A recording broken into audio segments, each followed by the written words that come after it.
All right, I think we have made it to our final part, 5 of 5 of my 2005 St. Louis trip. If anyone's watched everything, if you haven't seen the other 4 parts, you should probably go see it now. They're quite long, but tonight's going to be the final sprint to the finish, shorter section, and it is covering the Baltimore and Ohio main line between Cumberland and not Cumberland. Somewhere before Martin's, but probably Hancock. Yeah, Hancock. This would be the final, the final leg of my trip. I had a sleeper in the Capital Limited, heading back to Washington after a trip out to see my girlfriend and her family out in St. Louis. So just a quick summary. It was Cardinal coach out, Texas Eagle coach to St. Louis. Part 3 would be a day in St. Louis. Part 4 yesterday was Texas Eagle coach back to Chicago, and today is Capital Limited in the sleeper on the B&O main line. So that's the intro, and I should have everything. I've had enough trials to get this going, but I should have enough of this stuff set up. 1 second, let me just pull up one thing here on the diesel shop. Let me get the diesel shop roster going, because I'm going to need to get some CSX numbers and stuff here. That's usually important.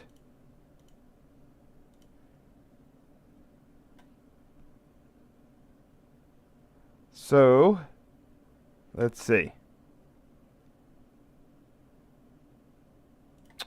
All right, let's see if we got people on. The video's going. Test the chat. And off we go. So this is actually right past the stop at Cumberland. On the Capital Limited, depending on how it's running, if you sleep a little late, your breakfast could be done by about this time. I think it's due into Cumberland by about 8.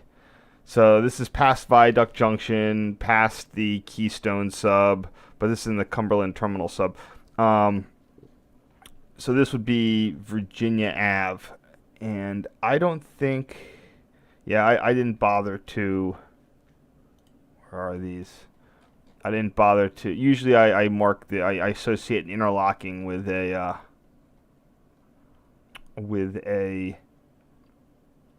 subdivision. Cumberland Terminal, I didn't do that historically, and I just kept it up. There's Viaduct Junction and Virginia Ave. I guess I like the letter V. So I should find this photo in here somewhere, but or not.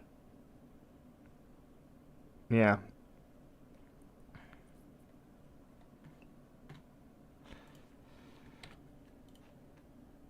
So what do we got?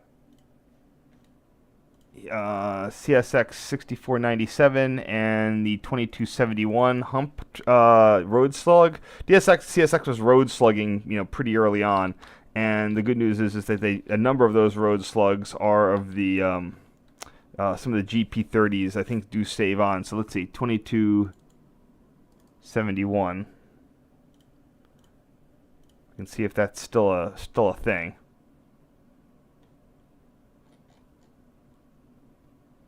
Probably not. Road slug. Yeah. Looks like there's a variety of them.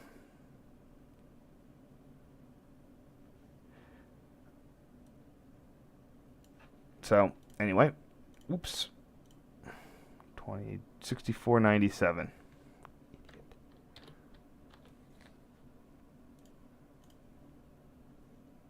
Probably don't need that Virginia, so.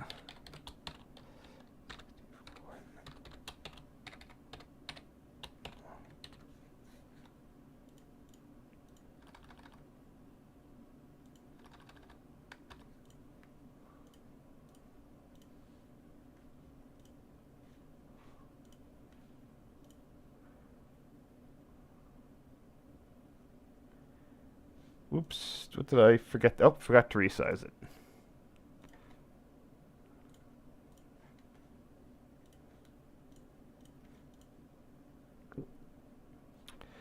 Looks a little desaturated there. There we go. Pump that up. Moving on, this is a CP West hump. Again, these CPLs were in place until about 2012, 2013. And the hump yard was, in service a little longer, and both of those things have since been cut for budgetary reasons. It looks like we have some sort of cut of cars. I'm not sure if those are being humped because it looks like a little bit more, but they're definitely going down the slope there over the car retarder. So I'm not sure what's really going on there. If I go down to West Hump, I should be able to find that picture. There it is. Yeah, you can see this is the example of me goosing the thing. I definitely need to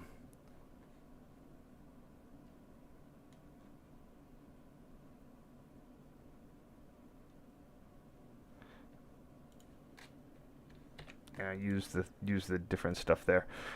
West Hump is only in service on one of the tracks, but I generally wasn't calling out the automatic as a separate thing. So is that a new car retarder they got there? Yeah, it is. Looks like they're replacing the car retarder. So I'm gonna want to shift over to cover that, because that's interesting. The trailer isn't... whatever.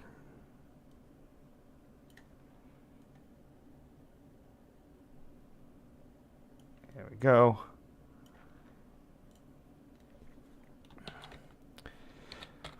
Probably the last time, who knows, maybe that was the last time they ever had to replace, I don't know. We'll see if car classification comes back. It seems strange that it's more efficient to do it the flat switching way. That just seems bizarre.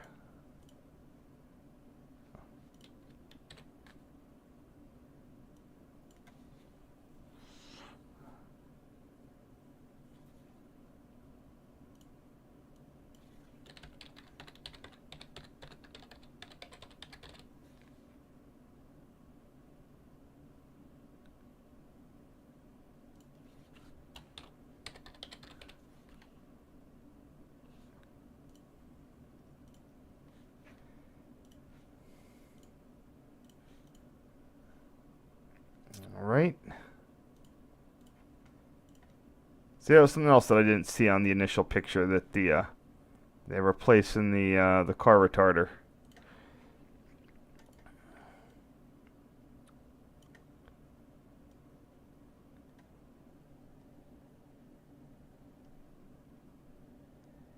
Here we go. I'm going to be turning a vertical image into a horizontal one here.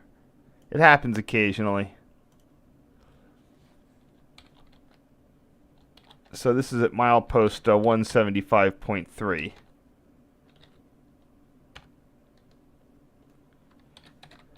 A little bit of extra color. Also, an interesting thing is the small size of the relay hut for West Hump interlocking.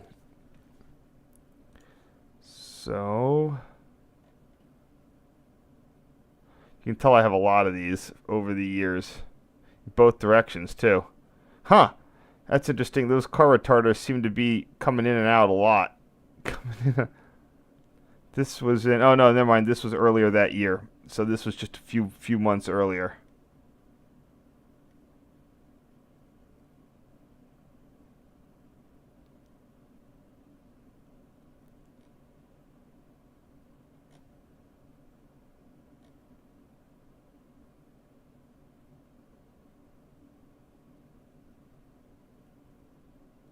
There it is. I had it right the first time. It looks like I did the same thing to it as well.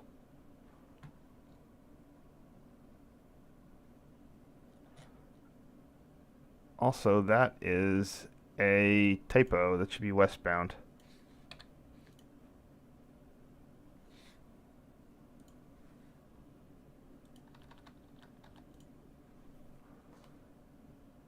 There we go.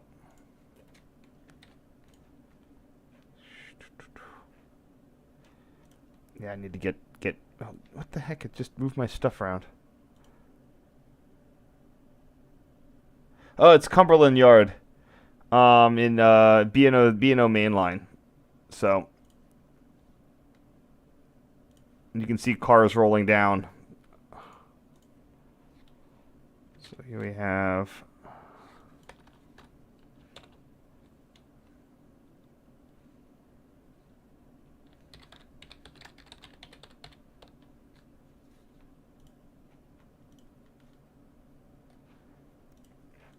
I've been at, they used to be doing a lot of stuff there with that. Oh, did I resize this right?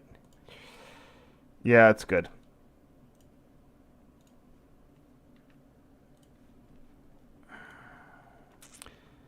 Oh boy. Oh boy. This is Mexico. Mexico is always a pain because I don't have any. It's very complicated interlocking, and I don't have any of the charts for it, so I never have. I don't have any good information of trying to label things. Oh boy. There they are. And I did a terrible job hacking that up back in the day. That's the yeah. I can't say I disagree with that. There's not much else on here. Mexico is like 3 segments. It has like an initial like yard departure where everything has a restricting out of the yard, and then it has like the main portion of the interlocking, and they kept that when they resignaled it too. So I'm just gonna make this one a little bit wider.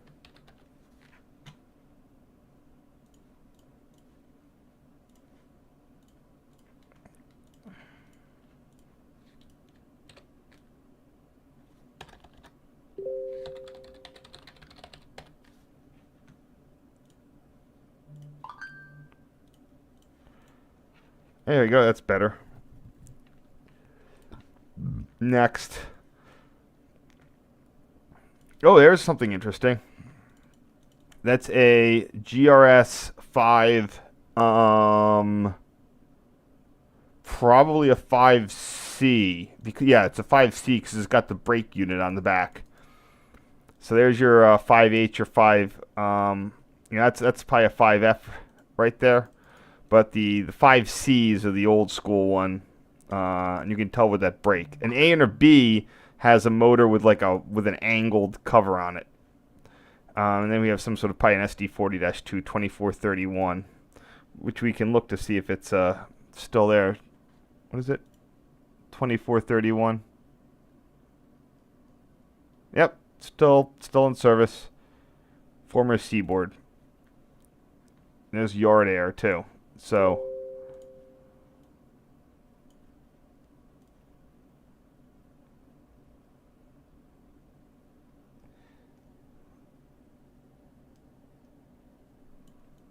there we go.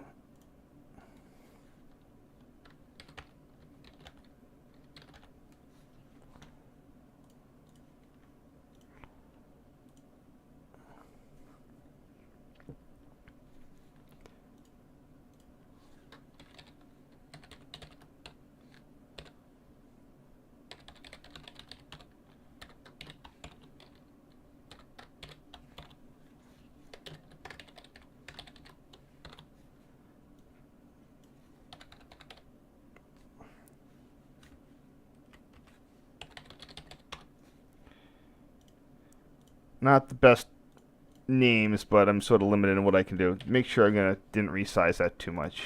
Yeah, we're good.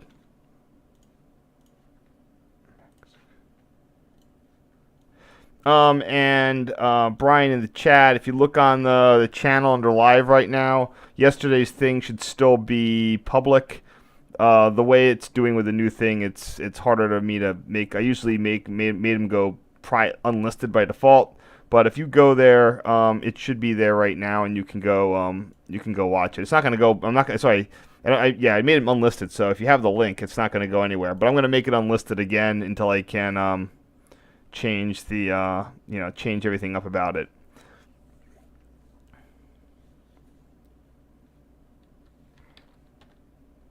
So then here, just more Mexico stuff.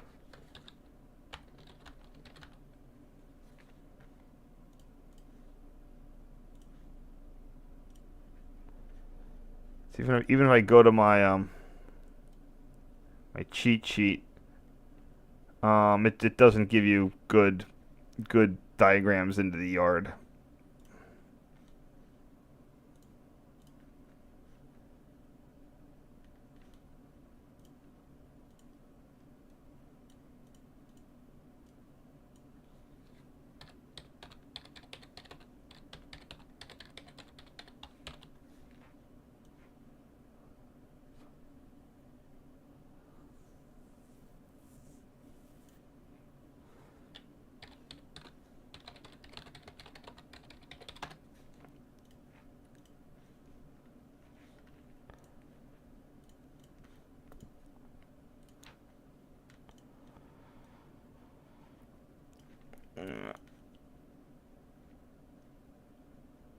Let's see if I can find whatever I called that one. That's a halfway good. Oh, there's that.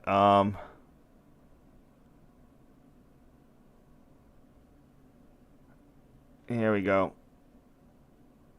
Yeah.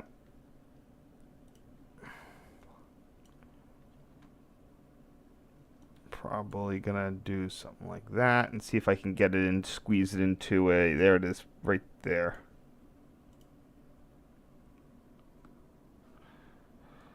There might have been some. Oops. Not sure what that is right there, but you can see CSX really wasn't spending much on the weed control back in 2005. I haven't seen a lot of weedy main lines in a while. They seem to be doing better on their weed control.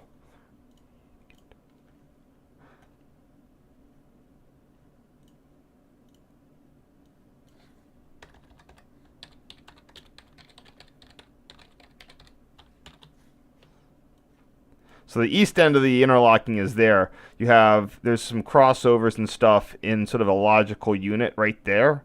And then there's exit signals that come. Then there's those two exit signals. And that goes into the main section of the interlocking.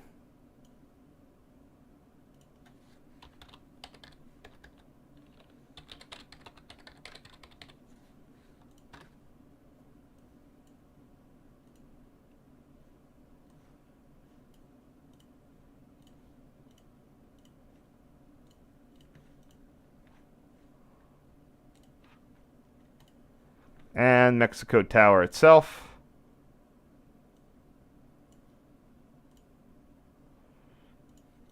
I'm more interested now. I want to take a look at some of these. No, those are all either 5Hs or 5Fs. I'm not sure what that is. It might have had some weird yard switches. But that 5C was interesting. Yeah, who knows if that's still there. I doubt it.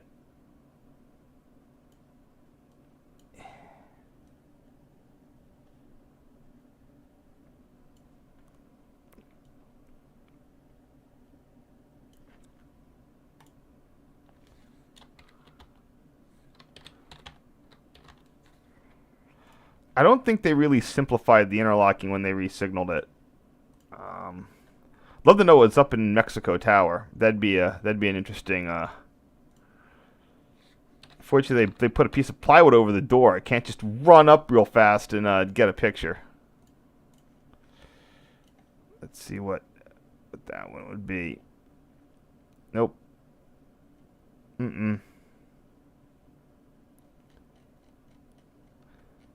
I actually got out to Mexico once. That's the one.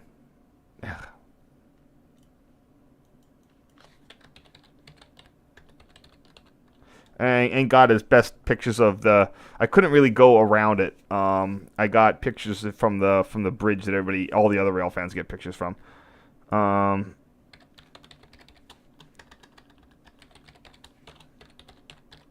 we go. There's a better descriptor.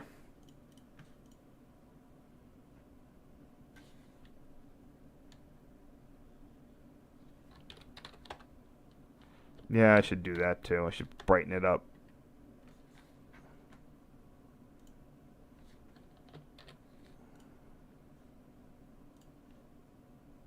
There we go.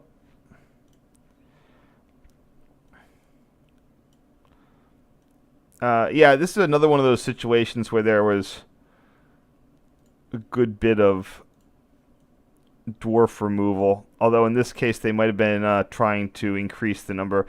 If they had a situation where it's like, well, our dwarf only display is restricting, and we want to display better like want to throw in some new aspects, I'm pretty sure they would just replace the signal with this 4 stacker there. It's a pretty standard. I forget what I have a better picture of what the stacks are. I think it's clear yellow, green, yellow, lunar, red. But sometimes the red might be on top. It depends. Some of them let them, one new orientation displays slow clear, and the other orientation displays medium clear. Yeah, green over red might be medium clear, and red over green might be slow clear. On NORAC, green over red is slow clear.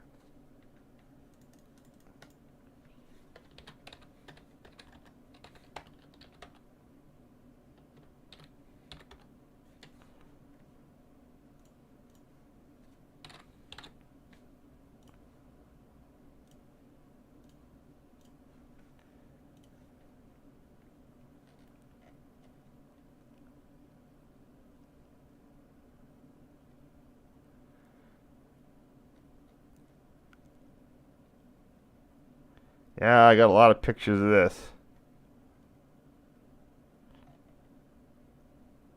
I don't know why I'm really looking for the old photo. There it is. Yeah, all the photos I have are useless. I mean, the old names.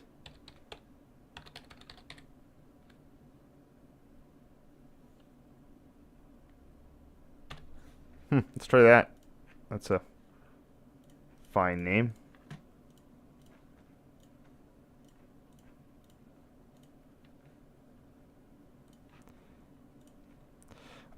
Skipping ahead a little bit, we have Patterson Creek Tower. On YouTube somewhere, there's a video in this tower when it was operational. It had the CTC control of most of the B&O main line in the between here and Hancock was actually in this tower. Not Mexico did whatever Mexico did, but everything else was in Patterson Creek. I think I'm gonna horizontalize this picture. I'm not sure. There's nothing in the top or the bottom. So if you go find that video on YouTube, you can see what it is. Like it wasn't an NX machine. It was a GRS unit lever CTC machine.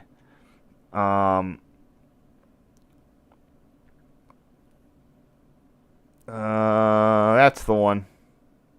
Huh, I used that as the, is that the one? Might not be the one. No, it's not the one.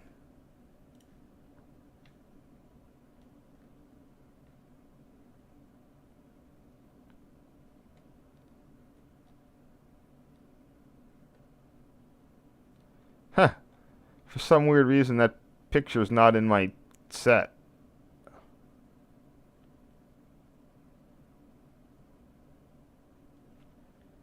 Very strange.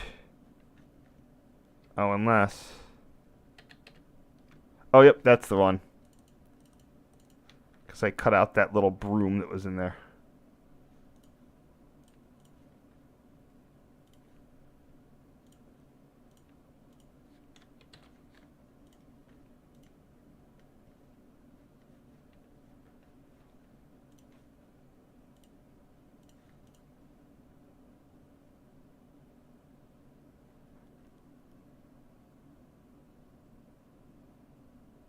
And I've gotten in there before. You can get up. It's gutted, completely gutted inside, and I was only able to get into the second story. There was a tree that you could climb up and get in the second story. The basement, I mean, the second story right there, that room. So it's like a big signal maintainer shop in one of these floors with benches. Clearly, it was full of CTC relays on one of the floors, and then there was a signal maintainer shop. And in here... in this room where the heater is, there's the heater. It's all full of B&O documentation. I got a handful of it, but it's just like a giant pile of like B&O train orders, manifests, stuff like that. It wasn't like interlocking specific things. So, if you're ever out there, just FYI. Okay, now we're on the Cumberland Sub, where I can sort of go down the list here. Oops. Do it by the numbers. North Branch. So another thing the B&O used to do, and the crews who are in the know, they still learn it. All the B&O signals had names, and the crews were supposed to know the names through their familiarization. So this is Dan. So it's not, so, in theory, if you're calling it, this is not just milepost 168. This is Dan's Run. And if you listen on your scanner, or you're hanging out in the cafe car with the crews, you'll usually hear, they still, to this day, they'll still use the original the B&O names, even though those were dropped from the timetable between 2005 and 2008. I don't know if the local, rules examiner is still test on them, but they're not in the timetable. And usually, if it's not in the timetable, it can't be official. But they might do it unofficially. So this is 168 Dan's Run. I don't think that I ever did. No, I didn't add the tenths on these. So later on, I would add the indications and stuff. But I'm just going to do a straight replacement on these names. This is where it's going to get a lot easier.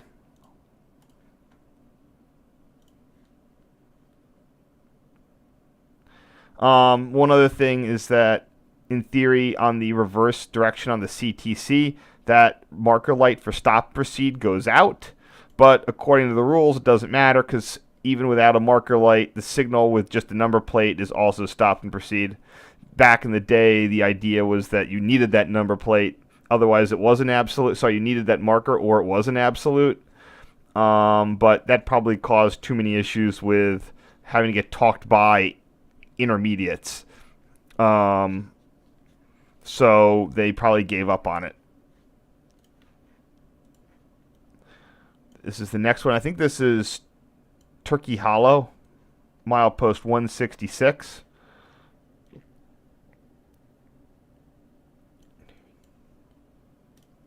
I know them as well as anyone, because I have to go.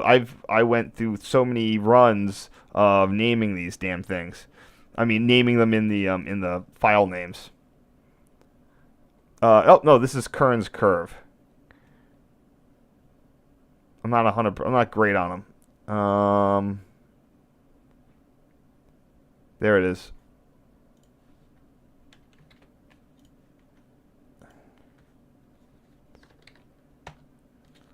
These looked excellent. The view from the train was always excellent. As much as I love PRR, I definitely have to say that the B&O CPL is hands down the best signaling system that there was. It's good from a theoretical point of view. Excellent brightness, excellent salience.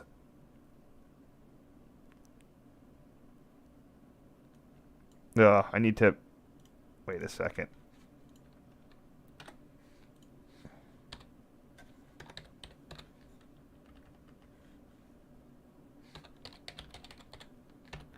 Yeah, I can't use the old names because they don't have direction.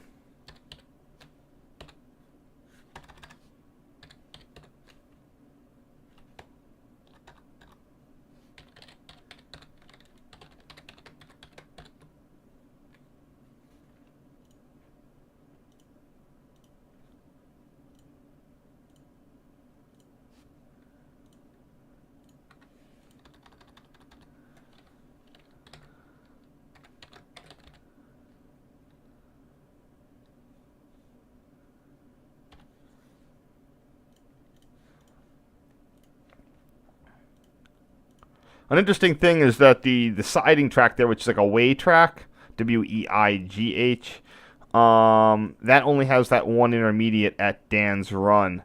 And then it has an extra long block to the other one.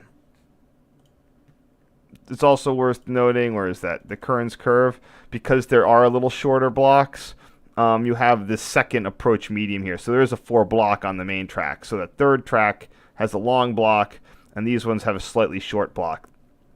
This is so this, you can tell it's approach medium in both directions. So 2 blocks to a stop at Patterson Creek.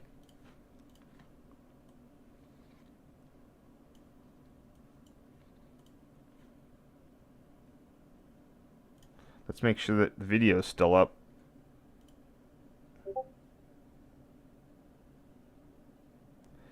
Oh no, I've seen way worse stacks than that thing. There are some places in the West, like the Kansas City Southern, that has legit transit signals. I've also seen some on New Jersey Transit that are 6 stackers. Where would I have those pictures?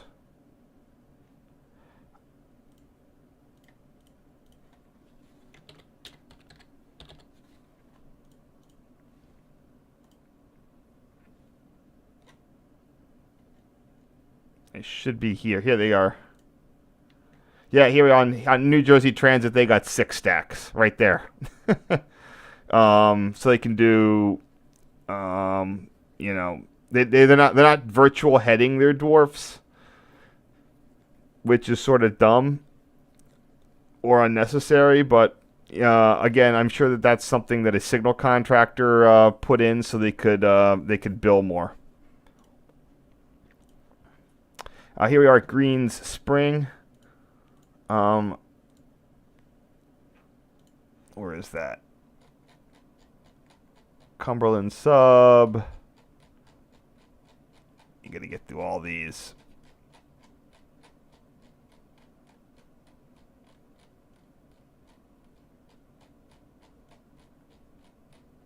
A lot of interlockings. Here it is. There they are. Wait, no, that's winter. I got out there, but I didn't have enough time. It was way back in 2011, and I just didn't get enough time with the signals out there to get a full documentation on them.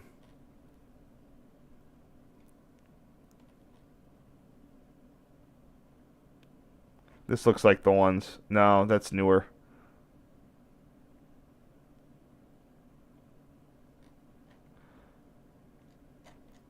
Yeah, I do have a lot at Green Spring. I did the best I could.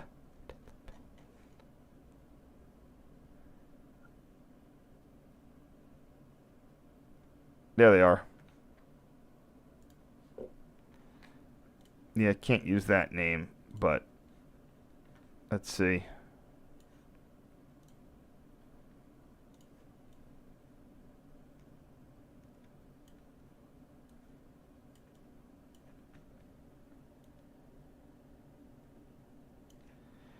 Green Spring is the west end of the east end of this sort of third track. It is signaled, but I said that there's a scale on it. Don't know how much is being used for coal these days, but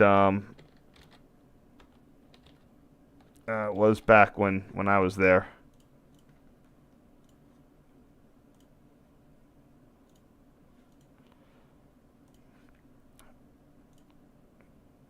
Use a little to clarify. Sometimes you want to use it. There's a little bit of dust there. Come on.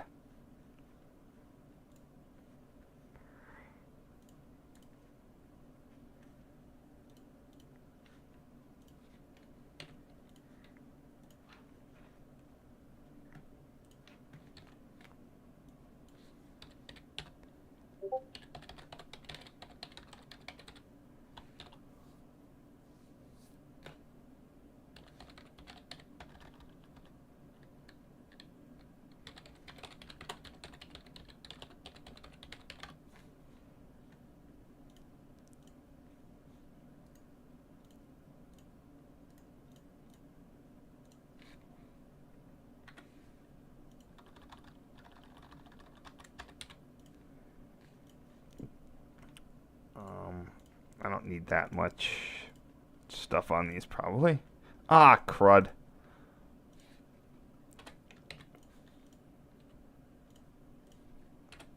Oops.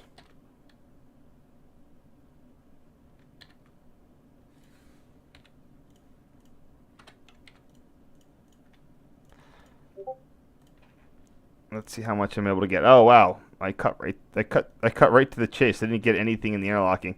Yeah, the 3 megapixel, the legendary 3 megapixel digital camera I had during this period in time was could quite often leave me sort of high and dry. Now the question is, do I want to cut out that relay cabinet and focus on the signals? I don't know. Probably doesn't matter. I don't have a lot of resolution, so.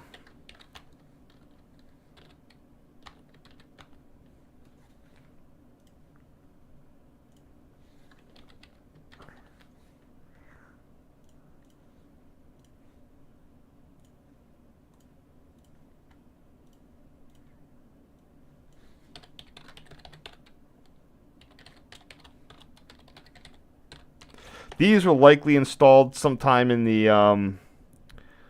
God damn it, late 80s or early 90s. Yeah, I don't know. It used to be big on the whole CSX seaboard. A lot. What do you call it? The RF&P. If you go to the old timetables, RF&P had the special names. B&O and C&O had the special names, but I don't think the Seaboard did. Maybe the C&O, I'm not sure the C&O did either. But the B&O really liked it. And I guess at some point, someone in management was like, this is ridiculous. But I've continued to hear the Amtrak crews use the special names.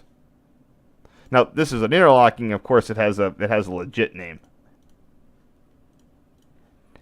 But something about this interlocking just made it feel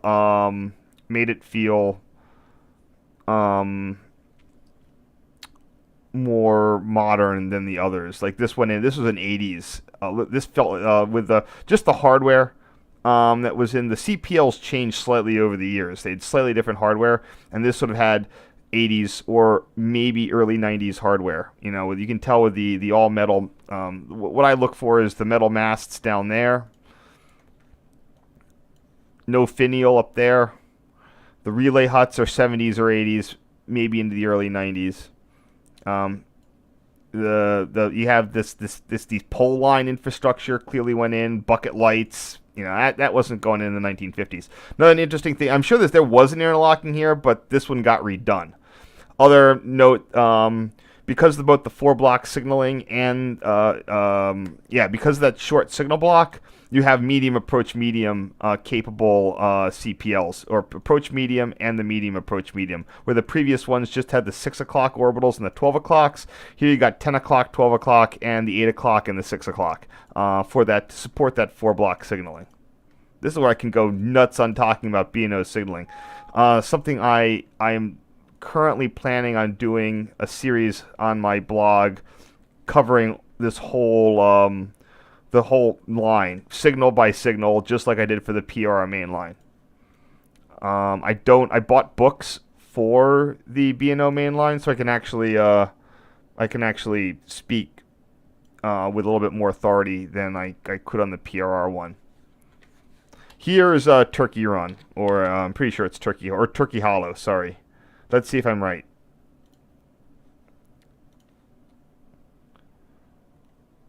Going down. Oops. Kearns Curve. Oh, by the way, that giant tie plant out there closed after 100 and something years. That's a blow to the local economy. There's the weigh scale. By the way, these are just my on this some subdivisions I segregate signaling and non-signaling photos. On the CSX one, again, it all depended on how things happened. All the pictures are just everything's prefixed by milepost.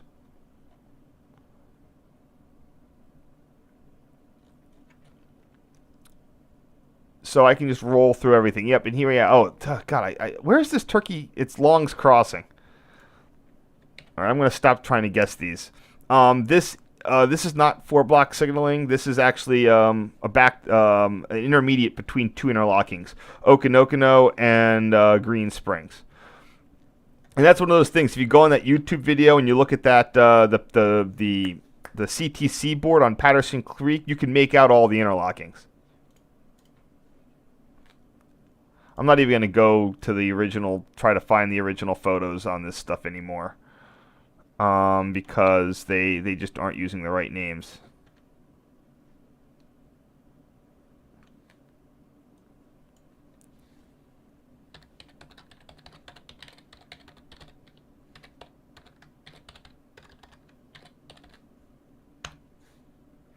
Hopefully I don't have any collisions.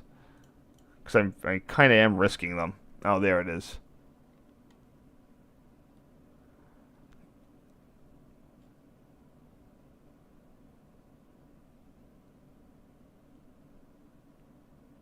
Yeah, I'm going to get a collision on that.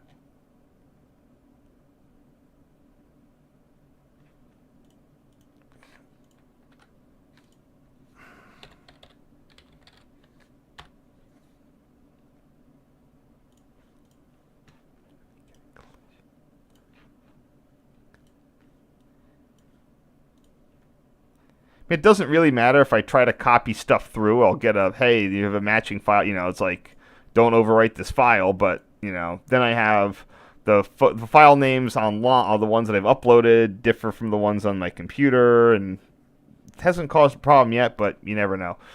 Here we have Okinokono. I love that interlocking name.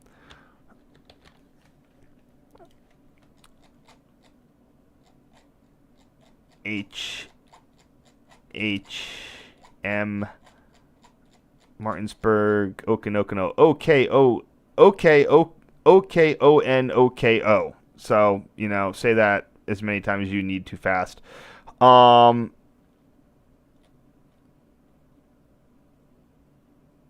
some point they replaced some of the signals here, but I'm trying to figure out why do I have so many of the new ones?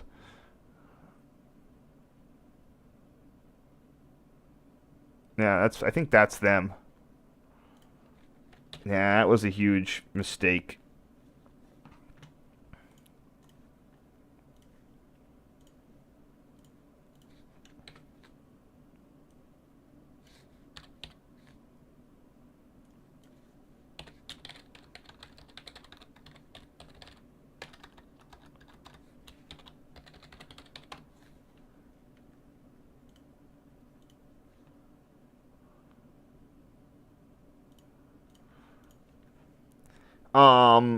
And again, the approach medium orbitals there and there are for, I guess, another bout of 4-block signaling.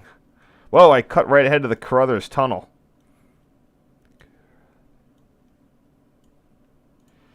In its original configuration. Ah, see, this is what I love, because it's all by milepost. I can just cut. Oops, wrong way. I can just cut.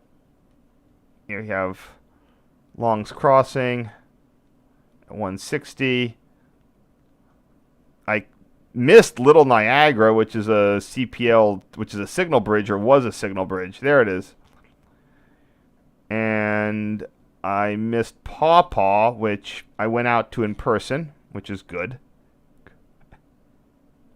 And here we have the Carruthers Tunnel. Or Paw Paw, hold on. Huh, that's strange. I don't have a lot of Carruthers Tunnel photos.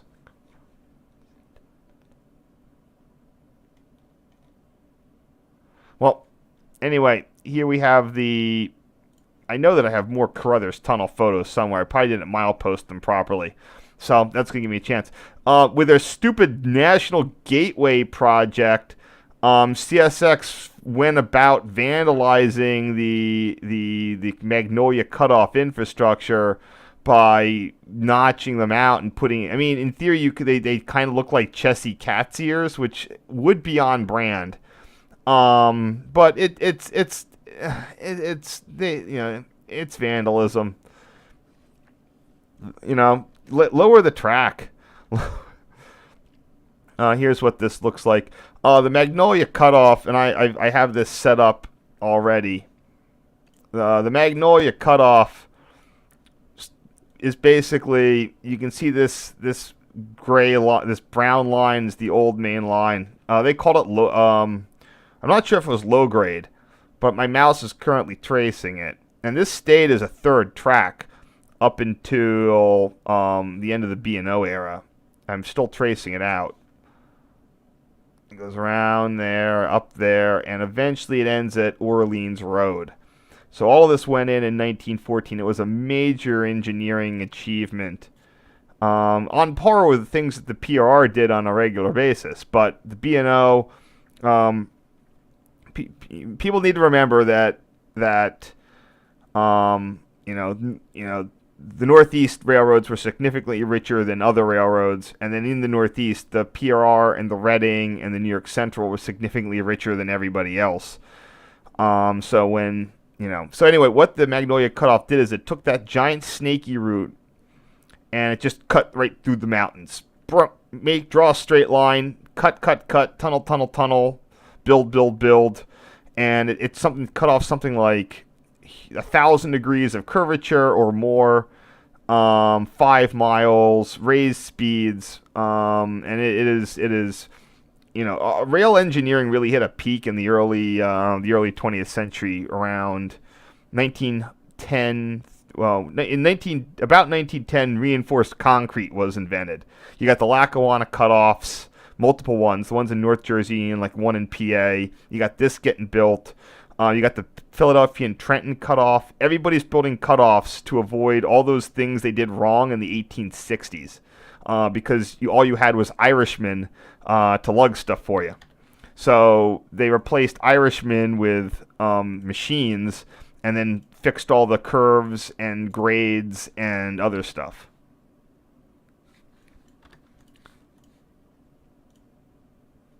So. Yeah, anyone who's here today, I'm gonna crop this. You're in for, it's probably gonna go long, even though I have only 48 photos to do, because this is just stuff where I can talk about things, because I'm off the part of the country I don't have any clue about.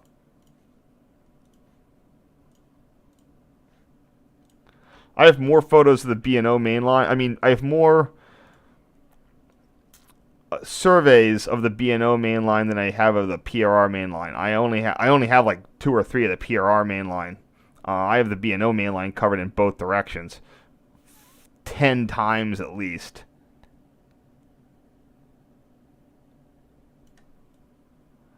I don't need. There we go. Normally I'd zoom in on that a little bit more, but I have so many photos. This is the signal at Hands Rote. Let's see. Carruthers. Gotta go through the Papa. This is Carruthers. The Carruthers signal. This was on almost every picture I have. This signal, when I'm not on that same track, this signal is displaying an approach medium. I never know, like, I never caught it at anything but approach medium. I'm just baffled by it. I do not know why. Nope, that's it. I caught it. 1, 2, 3. I mean, I think there might, no, this would have covered every time I caught it. 1, 2, 3, 4, and this would have been the 5th, 5, 6, 7 times. And every picture I have, it's approach medium. This signal's track is westbound only. Paw on the other side of the Carruthers Tunnel is eastbound only. That's something else, especially with PTC that you're seeing now, that railroads aren't doing anything about. They don't give a damn about signal visibility anymore. It used to be you'd have split signals in case of visibility issues. Now they'll just throw it wherever because they don't care. Blah blah blah. PTC. It's kind of like cab signaling, but not.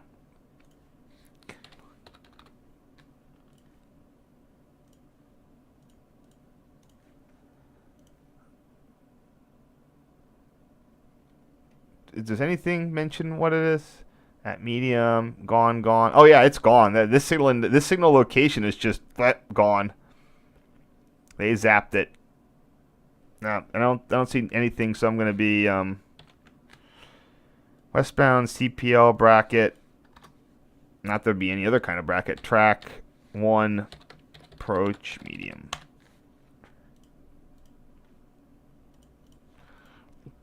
Yeah, the B&O mainline is the earliest one where I really was doing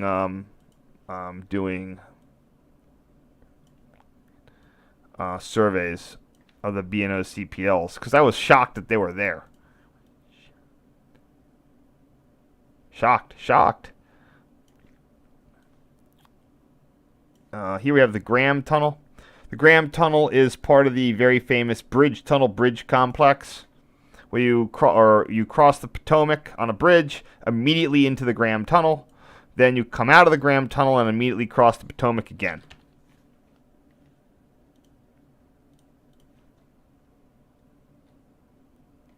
Oops, am I going the right way? Yep, here you go. Here's the bridge. Here's a picture inside the tunnel of them bore it out. And here it is getting ready to get bored out.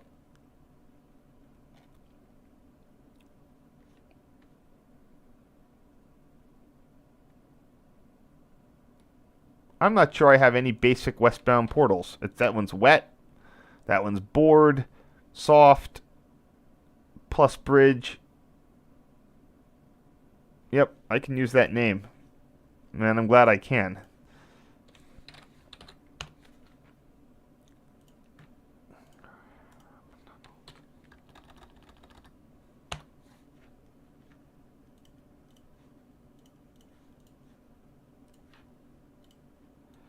Oh, yeah, these are this is one of my better photos of the famous Magnolia brackets. I was able to pay a visit to these in person.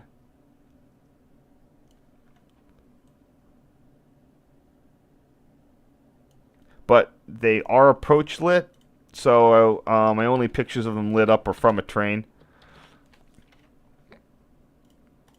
If you're ever on the Wikipedia page for North American Railroad signals, I put one of my pictures, the one I took in the winter before this, up.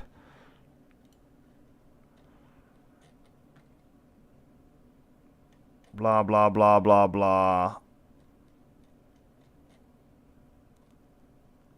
That's them. Yeah, these are gone now. They put an interlocking there. That's cool.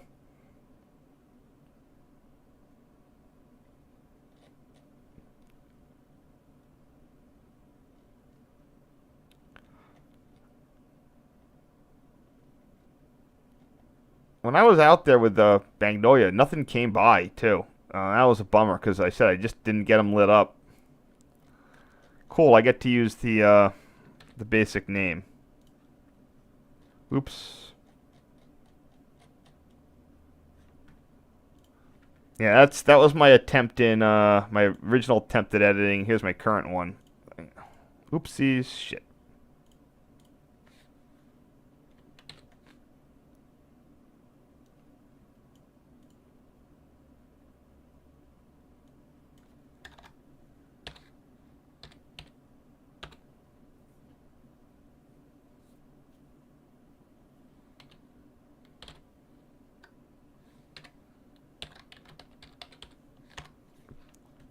And like I said about the masts, I use the term CPL brackets westbound because there are two of them. There you go. That looks good. Next, Stewart Tunnel. A little bit bright.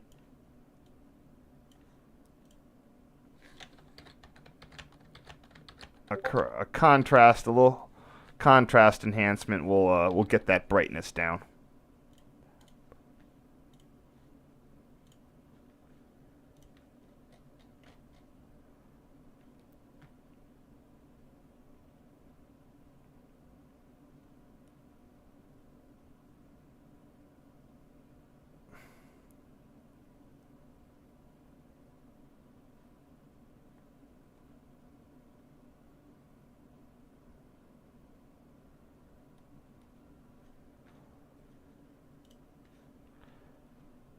I'll crop that a little bit. I don't need all that rock there. Over to there, and then eliminate some of that stuff. Oops.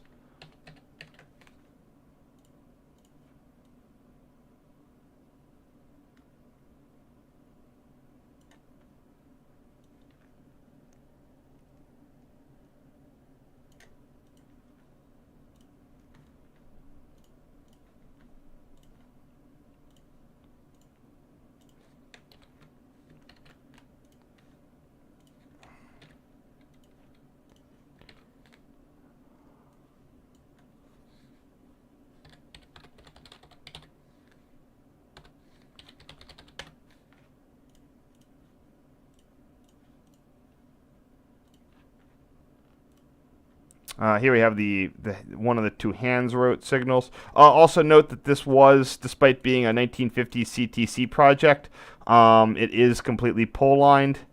So the CTC saved this from a bit from early resignaling, but the pole line, I mean, a lot of stuff dooms this stuff quick. But the pole line is, you know,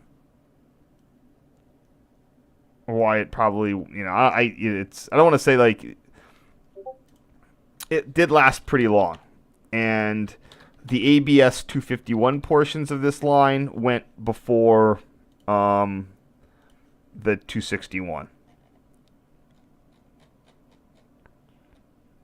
All right, here we have hands wrote. Not that one. Is this the one? No.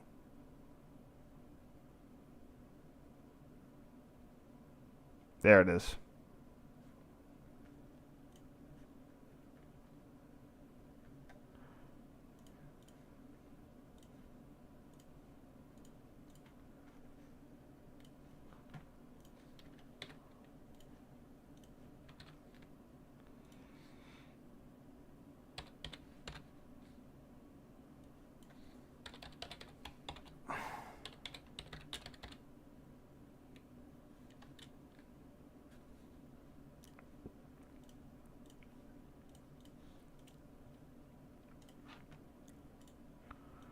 And here, so while the General Railway Signal Traffic Control System used floating blocks, unlike USNS, which maintained the notion of traffic like the traffic lever system, where you had fixed traffic that's what the traffic direction was until it was changed. In the GRS signal in system, once a train passed, the signals behind it would float. So as you can see, which, you know, I don't have enough zoom at this time, the hands wrote signal popped back up on our track, popped back up to clear. So you get a lot of double green clears.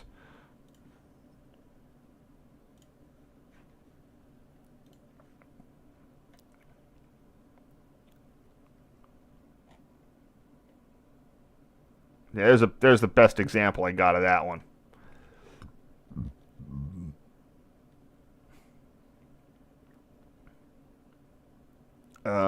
And here is, again, this is showing off my propensity to use editing to boost the you know, I'm gonna uncrop this a little bit. I don't need that much croppage.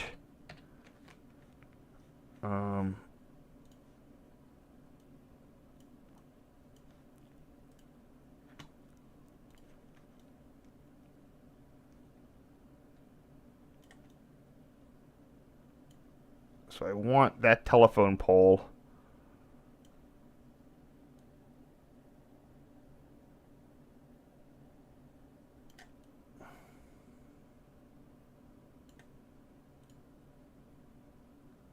Okay, that's a bit better.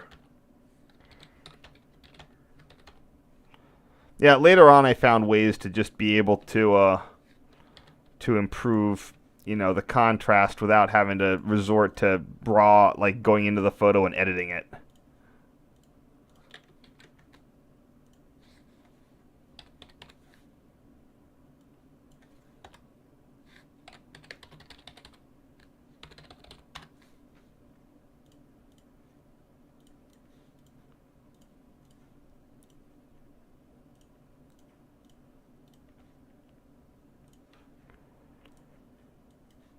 Last one for this set. Sorry it's going so long here.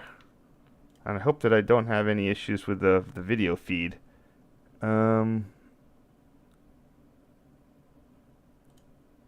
Oops, wrong one. There it is. No, it looks like it's there. In some places, PTC is. I mean, the PTC does where present. PTC does interface with a cab signaling system, and on the Amtrak, on the Northeast model, it is dependent upon it for train-to-train separation.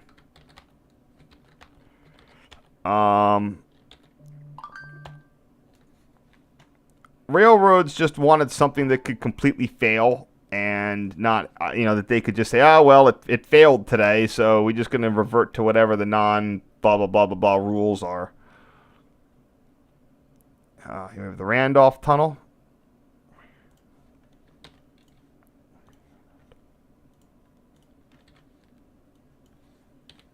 I think that's the last one. Carruthers, Graham, Stewart, and Randolph.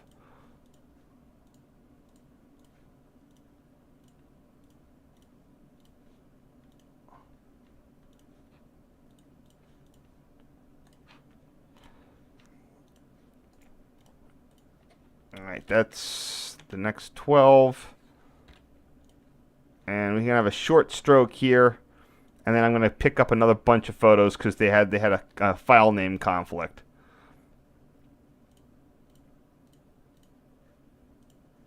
I might only be going to Orleans Road. I don't think so, though. But so here's the Turkey Hollow ones I always have been misplacing. These also have the grade markers, something else that you don't see a lot these days. The grade markers used to be, to differentiate stop and proceed from what today we would call restricted proceed. But almost all the class runs have done away with stop and proceed. They only really exist on Amtrak and some other passenger lines. Time is money.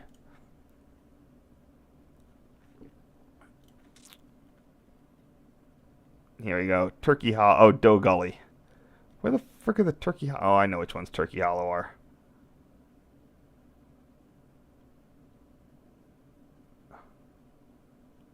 This is cool. I got a double approach on one of the. Oh no, it wasn't a double approach.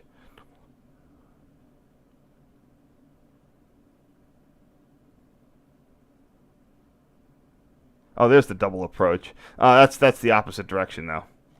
It doesn't really matter which ones I got. I need this direction.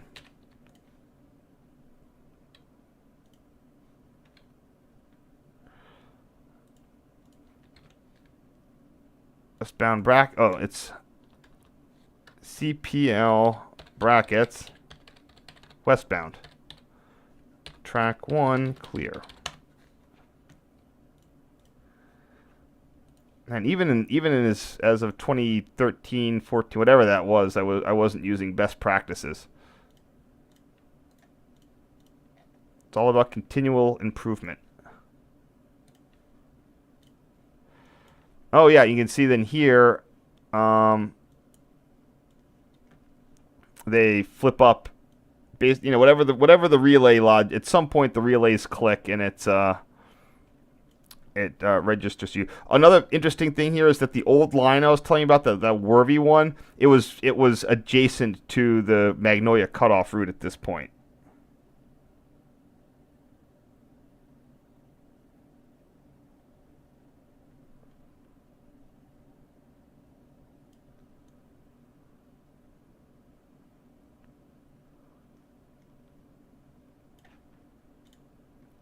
Okay. But you can see, even at this like very, very far away type of photo, how well the CPLs light up.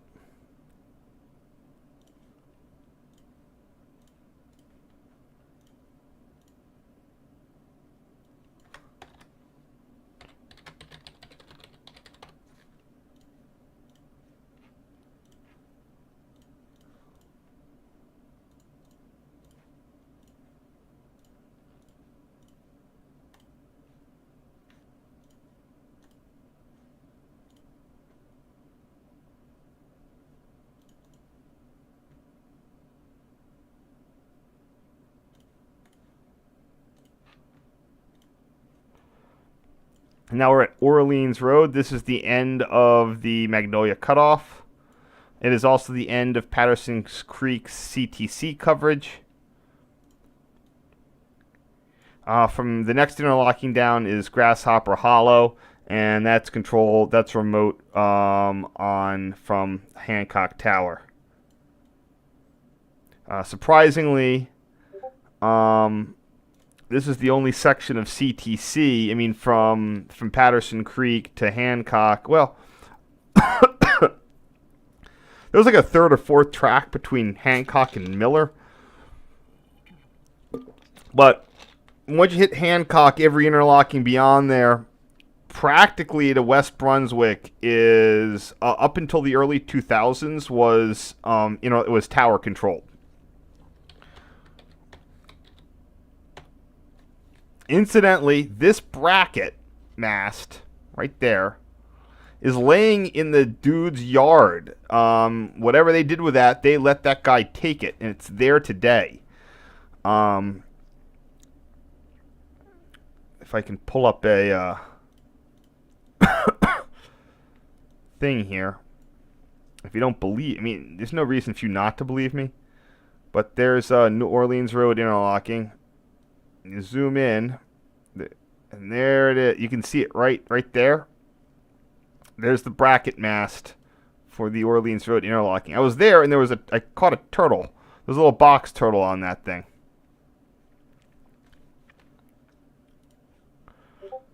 So, yep, see, there it is, right there, sitting in the bushes.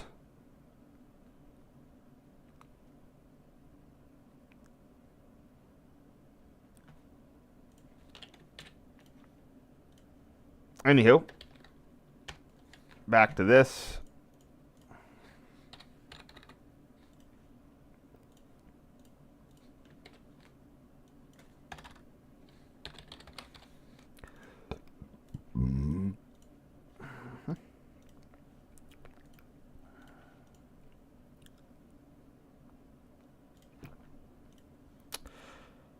I didn't. Again, I think that maybe I was just conserving memory card space by not taking a lot of pictures of the interlockings itself.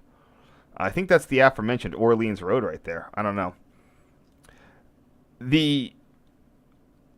Well, I have an interesting bit in a second, but I'm going to stay quiet for right now. I don't know. Maybe I don't think I'm not gonna crop any on this. This is a very well proportioned photo with that road on the side there. I might want to give it a little bit more brightness.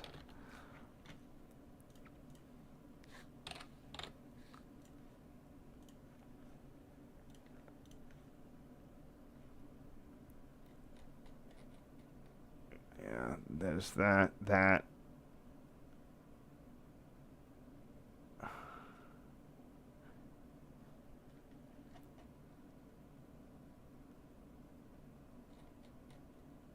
Yeah.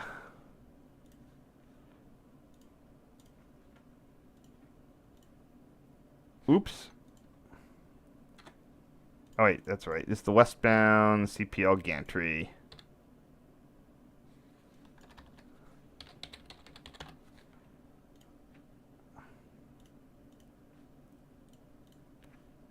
When they were re-signaling this, they did it in stages. They started from west to east. The first stage, they went. I went out there, but by the time I got out there, they'd already re-signaled Magnolia and this and that. I mean, I went out there a bunch of times, but when the time I went out to really capture it, they'd already gone and zapped New Orleans Road. Here's Turkey Hollow. I actually went up to this one on. Well, I drove to this one. The road. That dirt track near the side of the tracks there, right there. I gotta just adjust this real quick. That there is a public road. There are cabins and houses with addresses on it, and this is the gnarly. This is the sketchiest part of it. It's the narrowest. But I drove up that. And I got pictures of this signal, which Yeah, you can see there. This is a picture from the train in this exact location, milepost 138, and you can just drive on that road. It ends sort of right here, and you can see, where is this? I'm not sure which way this is direction. Anyway, here's the turkey foot signal. You can see these are in person. These are in. There is my car parked next to that signal. I think I wanted to capture that.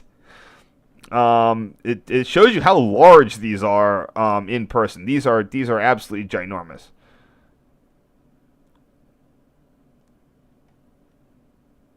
And here we have the ones on the train. In 2011 or 2012, when I got out there in person, I really went, that was my first thing where I'm like, oh wow, these are dying. I really have to take every bit of care I can.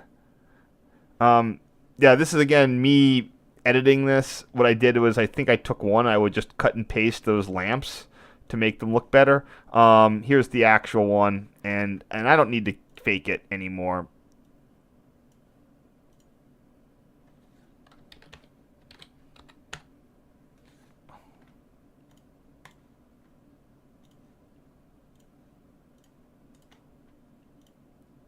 Oops.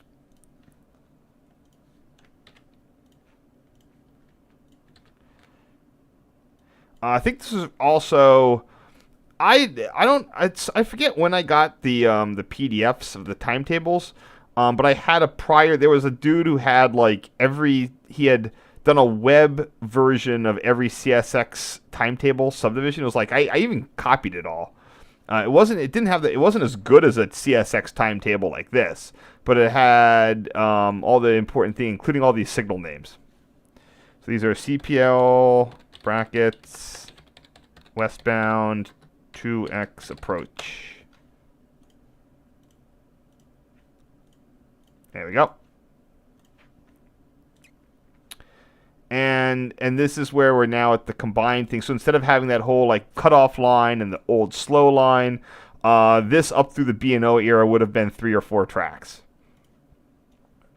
And this is not Ambrose. It's something else. But what I don't get is this signal is clearly, all of these from here over are going to be a 4-track right-of-way, except at Turkey Foot, where I don't know what happened here. Did they combine? Did the tracks go to 2? Is there a CPL signal bridge that was here and is now gone? This is just, maybe they moved a bracket. I don't know. I don't know why everything supports 4 tracks except suddenly right here at Turkey Foot. Here's the new Turkey Foot. When I did the driving tour, they oh, by the way, when they put in the oops, damn it, did I just kill that? Oh, I did.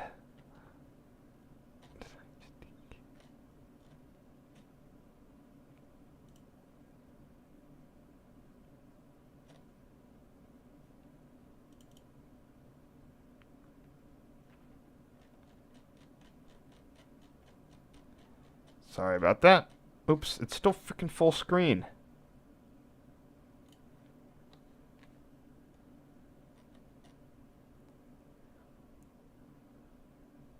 Yeah, Sidling Hill. This in theory is the same Sidling Hill that of abandoned PA Turnpike fame. I think. Is that the right one? I think so. 134. And that's 134. There's a lot of interesting thing with the numbers on these signals. On the cutoff, there's a different numbering scheme because it was like a break in mileage. You can actually look on the timetable and you can tell how much miles that cutoff saved. I got to go up to the regular Cumberland division. So here we have milepost 149 to 155 milepost 150 to 154 are not used. That's a result of the cutoff.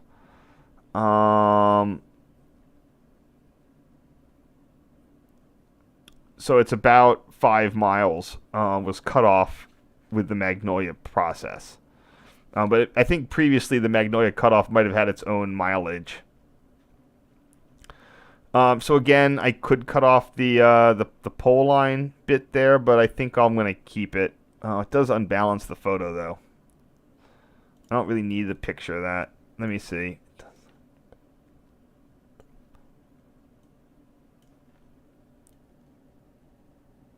Yeah, I'm going to crop that off, but I'm not happy I have to do it.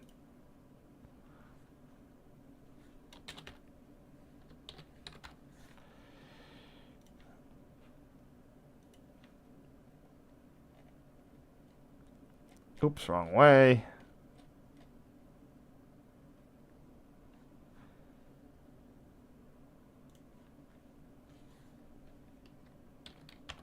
There we go. This one popped up to double green clear really quick.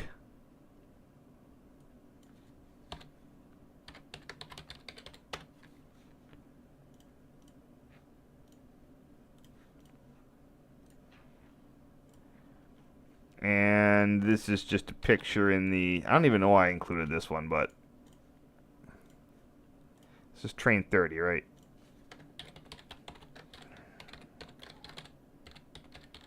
Just a picture of the roomette if you haven't seen it before.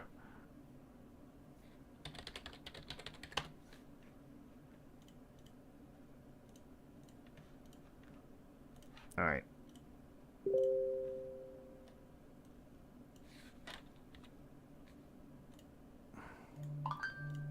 Here's where I'm going to drop in the remaining photos right there.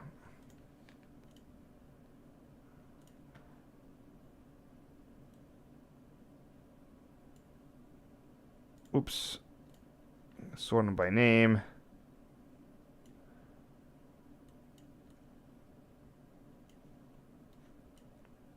This is going to be a lot. Let me see if we have any questions in the old chat.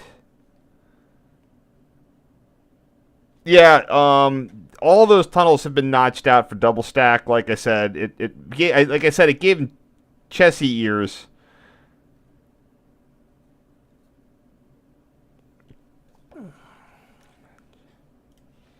So like I said, it's kind of on brand, but oh whoa, the RDCs were still there. Wow. That's right. I got stuck in a lower level roomette. I don't know how that happened. I'm usually pretty good about guarding against that, but I guess this is one of my early sleeper experiences, and I did a poor job, I guess.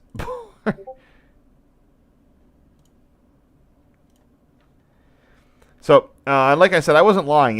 Between Hancock and Turkey Foot, everything is 4-track capable except those. Sorry, in Orleans Road, except that Turkey Foot signal. I just don't know why. It could be any number of reasons. I feel like people who are more ensconced in the B&O fan community probably have the books that have the photos that show what that used to be. This is, I think, Great Cacapon. Oops. Yeah, here's the new Sidling Hill. So I guess 134. Yeah, I guess that's Sidling Hill. Oh, more Sidling. All right, just give me past this. I took a lot of photos when I was out there. The defect detector, the new 132. Yep, Great Cacapon. That's or Kate. Is that? Am I spelling that right? CACA. I've heard the thing Capin's Bridge, but there's clearly an extra C there. I don't know what's going on. This is in the great state of West Virginia, just so you know. You think it's in Maryland, but it really isn't.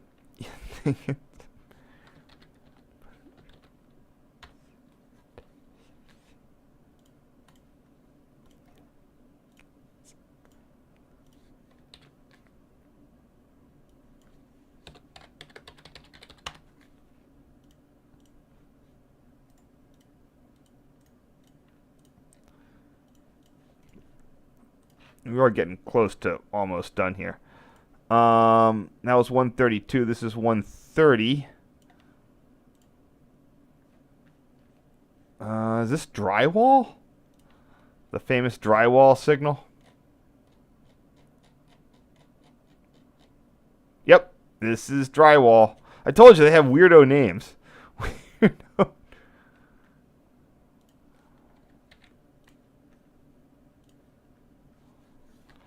I probably should tuck this one in just a bit.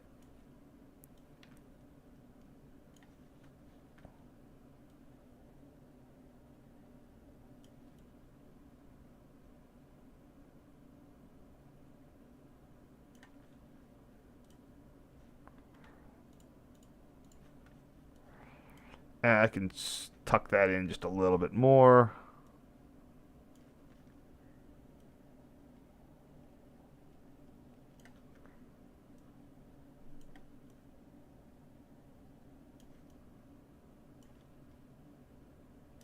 There we go.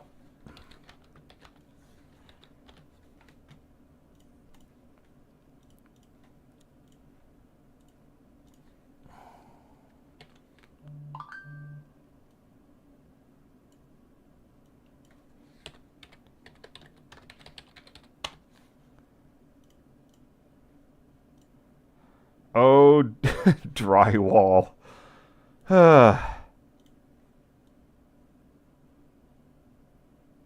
There's ones where it has like obscenities in them, but that's not on the official timetable. That's on some other ones. And I have heard. I think I've heard the. I may or may not have heard the cruise. This is Ambrose. Is this Ambrose? Yeah, this is Ambrose because we're coming up on Grasshopper Hollow. There's one in between that was a non-CPL, and I probably deleted it off my camera. That's Sir John's. And that was replaced. I mean, when you see something like that, there's a derailment, and we're not replacing it with, we're not putting in new ones of these. Yep. This is on my, this is where I caught the train. It's all drywall. Here's the Sir John signal. This is actually, it's new, but it's removed. I keep telling you, it's not about what the signals are. It's about, it's easier to put new. So even though you had this brand new signal cantilever with color lights that, went in, this is probably only a year or two old. The signaling relay HUD is old, but this is clearly dates from past 2000. So that in 2005, this would have been brand new.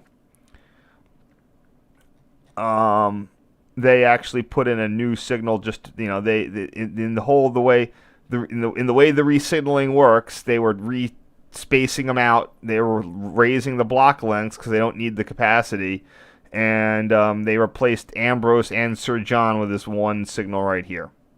By the way, there's the car, and there's me being passed on this dirt road. You think it's an access road, but it's not. I'm calling this the new one's Ambrose. Here's the old Ambrose signal at 126.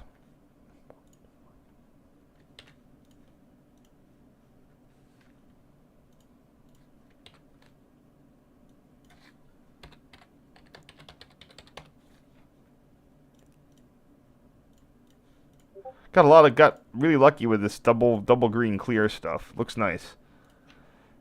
Here we have Grasshopper Hollow. There is an automatic there. Sometimes I call those out separately, but probably not for here. Now I got to go to this guy and go all the way past Hancock Green Springs to... Come on. Green Springs. I got a lot of Green Springs. There we go. Grasshopper Hollow. Pretty sure that's the same picture. Yep. And I did get a full documentationing of this. I want to get that little lace. Do I capture the whole width of the right of way? Do I go for square? Yeah, that's good.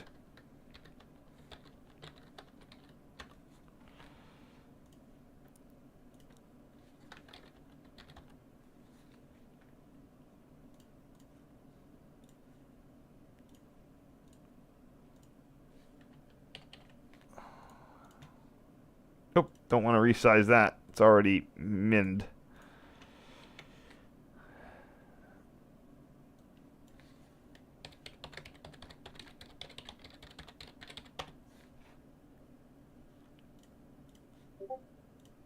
Yep, there we go. Next.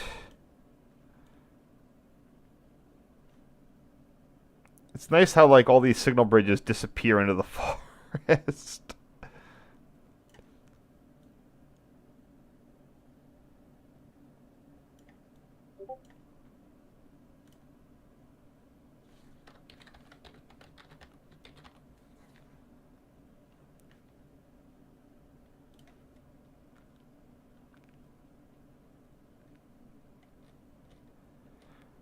Oh, I have a lot of this. Whatever.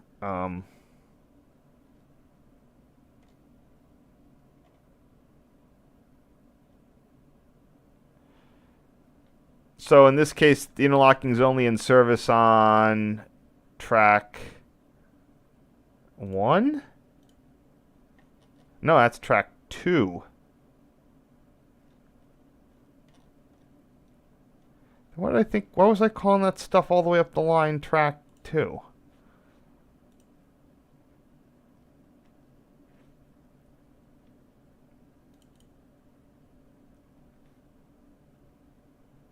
Oh, damn it, not again.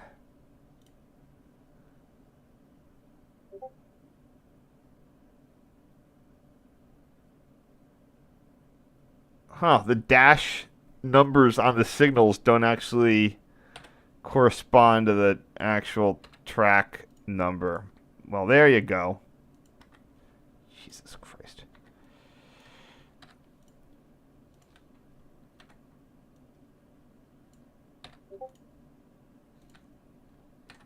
Gotta go switch all those track numbers. They're backwards.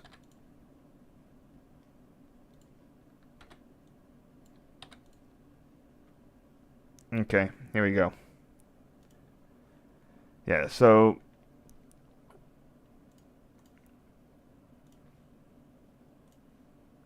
here we have Grasshopper Hollow, westbound, CPL, gantry, plus, auto, 25015, clear, and that's how you do it.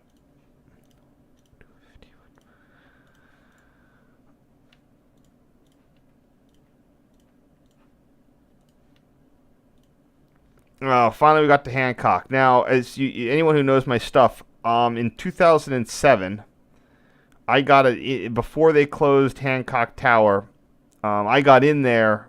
Someone had a tip off that the operator at a certain time on the weekend was this kid. This was a young guy too, who basically you go up and knock on the door, he'd let you in. And true to word, he did, which was really, really, really cool. And I probably could have gotten more. Oh, I can't crop this one because of the pipeline going all the way across. I probably could have gotten more photos, but I was there for a bit. I did as best I could. So I'm gonna cut to my hand. I gotta find where the Hancock stuff is.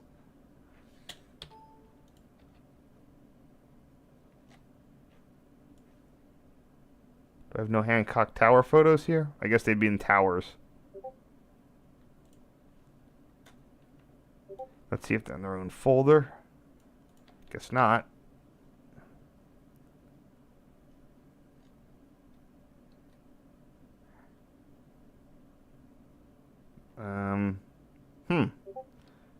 Not sure where they are.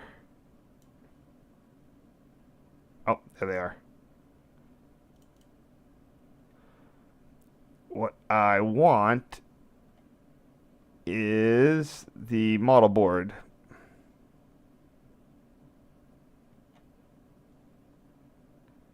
Here we go.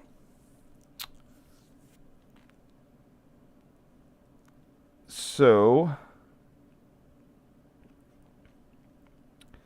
that would be the 25 switch pipeline.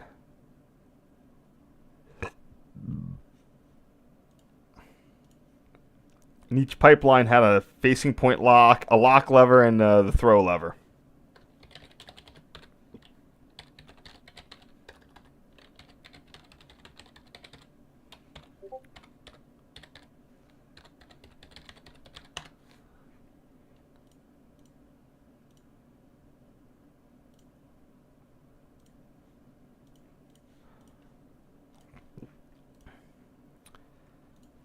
Here you can.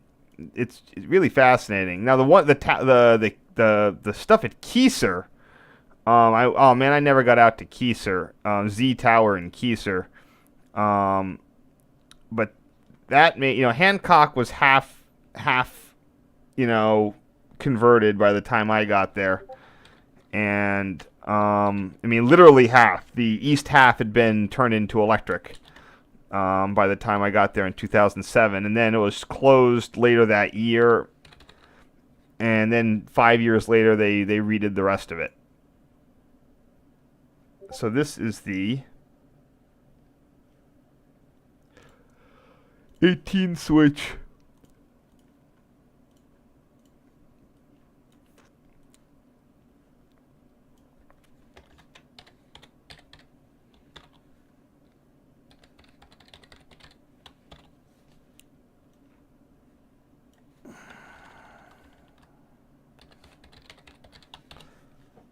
And what's that other switch I see? The 50. No, it's the 9 switch. Yep.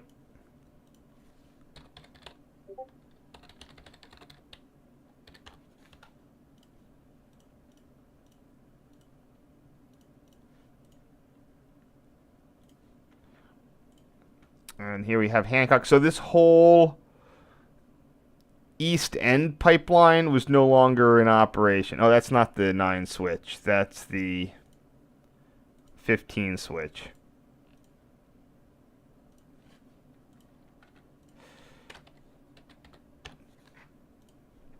So there's Hancock.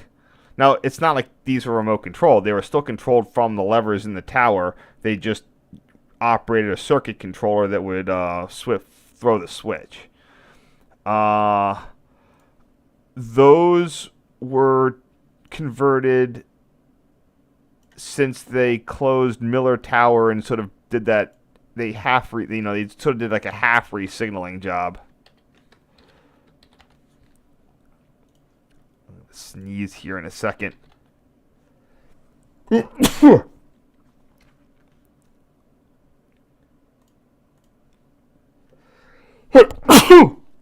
we go.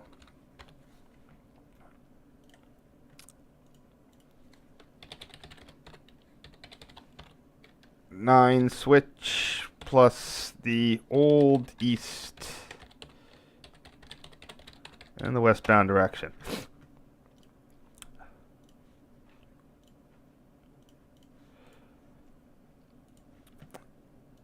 And I guess I did get a picture of the new signal boards. So I mentioned before that between Hancock and West Brunswick up through the early 2000s, and I mean like literally right before this time, 2002-ish, this end of the Cumberland Sub was operated via block towers, just like Amtrak's Harrisburg line.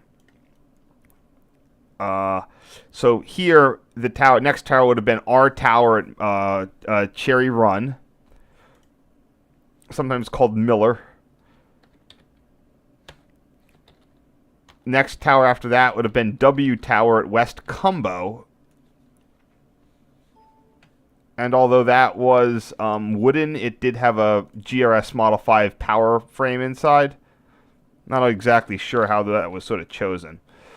And beyond that was NA Tower at Martinsburg, which was it's a little cabin, you'll see it.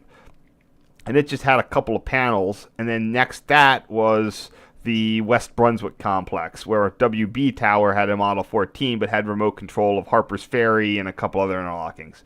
around 2001, 2002 was when all that got replaced, partly from money to support MARC service to Martinsburg. NA Tower is still open in 2003, but closed in that year or shortly thereafter.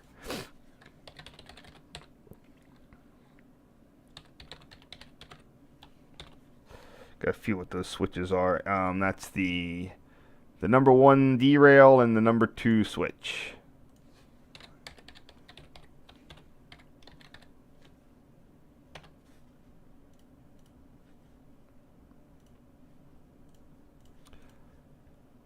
Alright, I might want to... Do I want to hit a little bit of the clarify? Yeah, I can do that. Nah, I'm not going to do that. I'm just going to hit that and a little bit of that and then save it. Alright, let's see if people are still with me. Cool. Yeah, check my blog. I have a whole write-up on Hancock, including pictures from the inside, like the full set of pictures. I mean... Here's NA cabin, recently closed. So this would have been closed within the last couple years. It's still there. It's still boarded up. But this is when the plywood was still fresh with the barcodes from Home Depot or wherever else they got it. So, is this front? My Amtrak friend, for some reason went out there. So I have interior photos of NA. I did a write-up on it at some point. There wasn't a lot in there. Again, more adventures from the lower level of a superliner.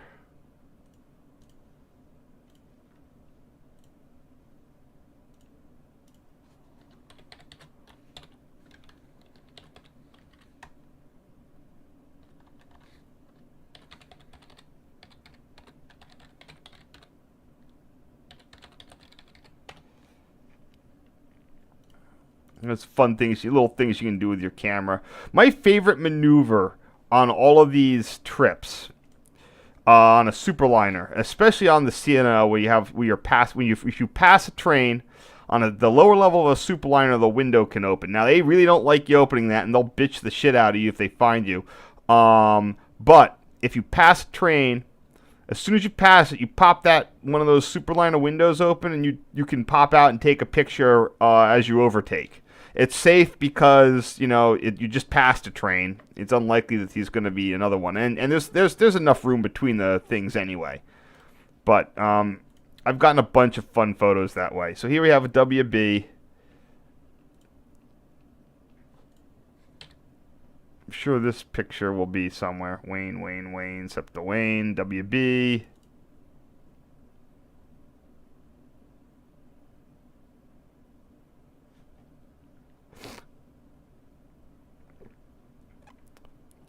I did get a lot of reasonable photos of WB, but because the yard had so many people there, I never could really get the pictures of the A5 switch machines that I wanted. There it is.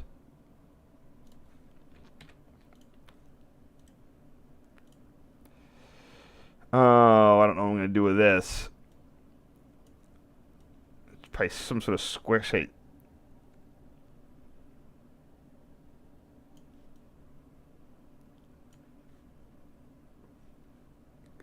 Go for a... Nah, I don't have enough room for that.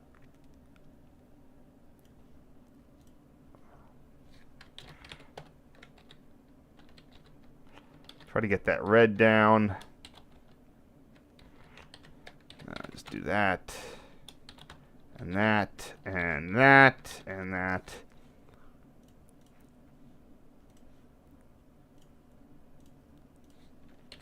Getting to the end here. Sorry for all the plattling on, but I think I actually had some interesting stuff to say this time, as opposed to me just like, oh, let's go to the photos and figure out something. I don't know if MARC still has its Pullman coaches. No, they don't. I mean, if they might have them I think they have a couple in storage.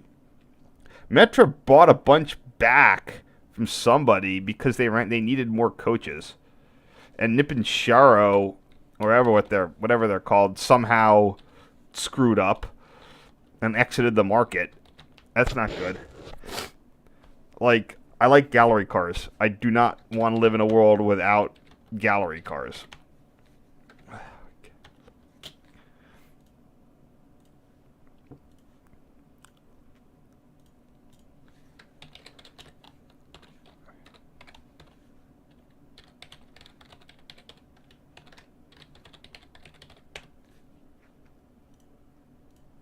It's a shame they got rid of those GP40 WHs. They kind of left before their time, but at the same point, Mark was able to lay in an order of the MP36s before the Tier 4 bullshit hit. Something else that there was all sorts of stuff did and kind of still hangs out at the yard. Mark is a surprising source for a lot of rolling stock in tourist operations service these days. These RDCs went somewhere, I forget, Reading and Northern. Someone's got them. Their F units eventually the M.F F9s, bounced around as you saw in St. Louis, and now are owned by Reading and Northern via Norfolk Southern. They got a bunch of Pennsy long distance cars they used for commuter service, and then I think that those were around, and then they got bought by like a private car operator. So M. It's not Mark really; it's still M. But I'm pretty sure that these RDCs are somewhere, or they became parts bins. But here we have East Brunswick. This is like a late 90s interlocking. Again, you can see this early junction boxes are like big and look like a scallop shell kind of. Then they went with these really small GRS ones, and the final iteration with these sort of large non-GRS like generically branded kind. So, I don't know what I'm going to do with this. Like, if I how...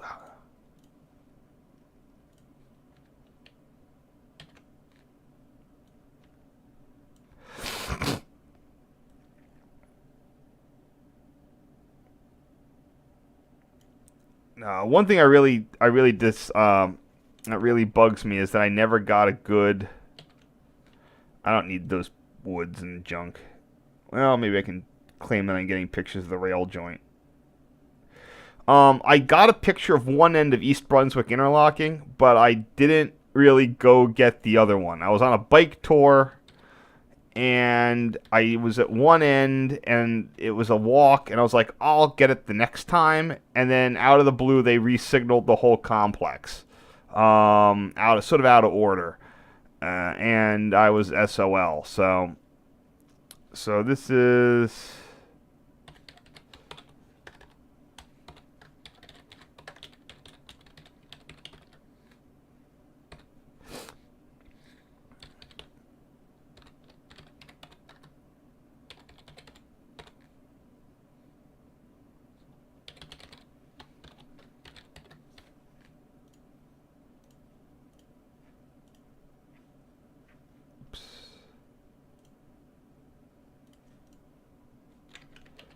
I just got to make sure that I'm not mindlessly resizing it.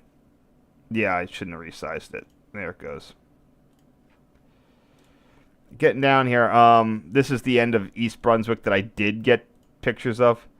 Again, I'm not sure why I didn't do it. I just didn't want to walk. It's a very long interlocking, and I just really didn't want to walk all the way down there. Oh, that's right. Since I'm in the AM fleet, I gotta be color correcting all this.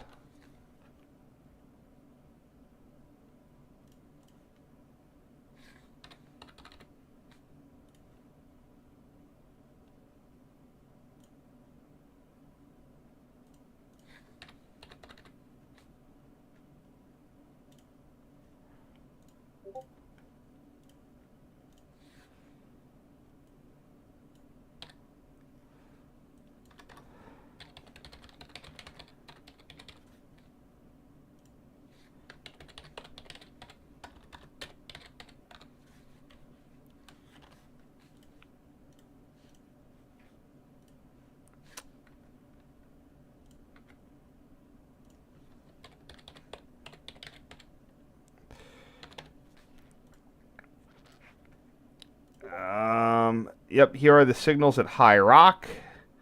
I have a lot of. I actually. I'll tell this story. This is good. So, again, there's a bike path. The C&O Canal Bike Trail is like right nearby, and on one or more trips, I visited both High Rock and that East Brunswick, and a couple other locations. And for this one in particular,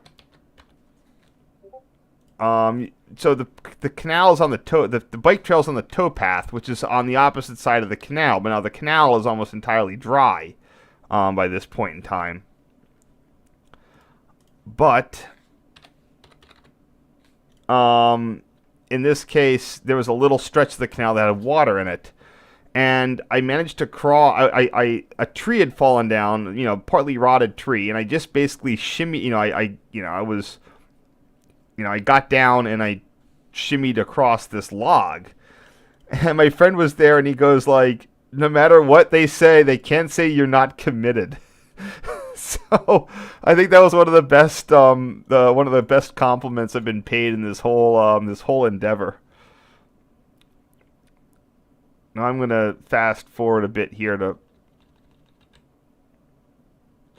milepost 70, whatever that is, High Rock. 81. Oh, I'm out of the subdivision. Because that's on the Met sub. Oh, great. All right, hold on one second.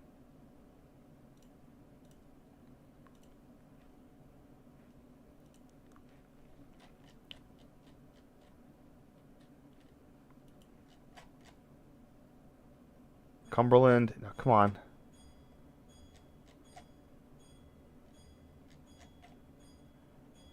Philly Met 77.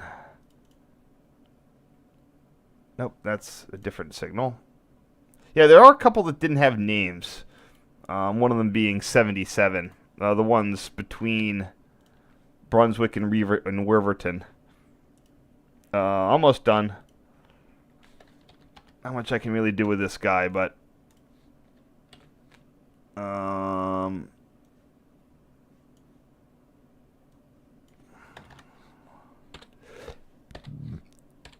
track 1, oops, westbound, track 1.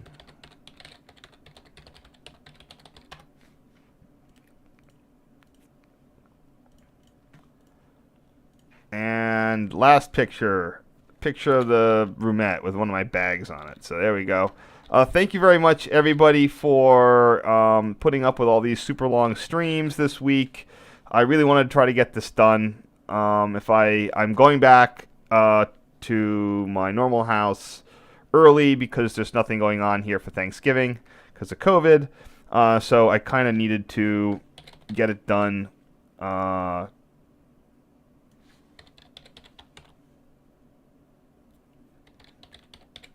Get it done now. I've been putting off this and another set because I need a sustained amount of time to get them completed. And this gave me that ability. So minus 18, these are done.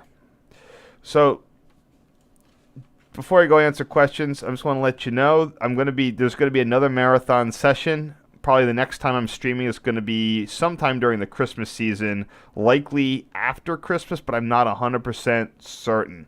That would be like the weekend after Christmas, and it's going to be it's a little earlier in time. I probably should have done that trip first, but because I knew I could do it in 5 days. So this was the summer 2005 trip out to St. Louis, coming back via B&O mainline. The next one I wanted to do was a winter 2005, where I get out and I go to Chicago on right before they cancel the Three Rivers. So it's looking like that's 2, 2, 1. So I can probably get that done in 5 days without really stretching it. Now, there's a lot of weird stuff like going to Bryn Mawr. I did this with my Amtrak friend, who since has been married for some time and has kids, so he's not really doing much of adventuring anymore. He's doing family adventuring. But this is where I get out. I really get my first, taste of photos out the back. I don't even think I was in a room. I don't even know what the heck I was in. Yeah, I wasn't in a thing, but I almost stayed up all night. 21st Street right before it was closed. We got Chicago. We got Aurora Line. We got Lake Street Tower. And then finally we got this nice ride in on the B&O main line where I got these pictures in the winter. So it's gonna be a pretty fun time. Winter, you don't have that hazy nastiness that you do now. So that's what I'm looking to do in the over the Christmas season. It would likely be something on the order of December 26th, 7th. I don't know when I'm gonna have 5 days. I'm gonna have them, but I just don't know where I'm gonna be. So, maybe I'll be up here for. I just don't know what the schedule's gonna be. So it might be like 26th, 7th, 8th, and 9th. And actually probably what it would probably be those 5 days at least. So anyway, expect that if you liked it. If not, sorry. Thank you so much for attending. I might be able to stream stuff between now and then. I just got to look around what I have left. I'm really trying to close out this pre-2006 stuff. But again, look for all these streams to be up with the actual details and stuff in the next few weeks. I do have a bunch of videos I can bury them with. So anyway, have a great time, and I'll try to. Hopefully, it looks like I was able to keep this one under 2 hours as well. So I'm gonna close it out.